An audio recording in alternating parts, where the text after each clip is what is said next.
The student expected to see a pattern of alternate flashing segments on the right and the left, but she sees nothing. Here's the hardware. As always in this series, the wires from the Arduino to the display are correct. The hardware problem is hardly visible, but if you go through the theoretical possibilities, you may think of it. Here's the problematic code. See if you can see the problems before I explain them. Looking at the hardware, even the lights built into the board are not illuminated, so we can conclude there's no power.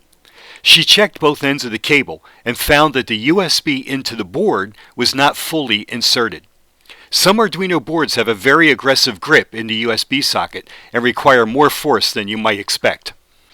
In the code for the setup, it looks like she was in a bit of a rush and did not type the increment after each loop.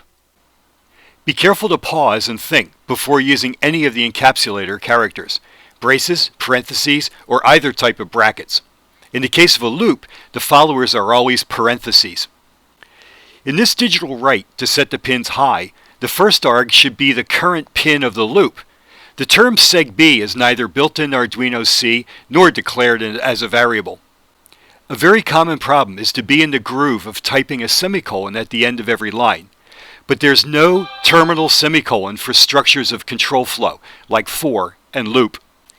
In the complete version of this episode, we look at a similar situation, but with a set of different mistakes, some of them harder to detect. Here's a tip. It frequently makes sense to write some code, then copy and paste it to a second location and make small modifications. That can save a lot of time, but it presents a trap if you do a set of multiple pastes. It's easy to modify the first paste, but then forget to change the subsequent ones.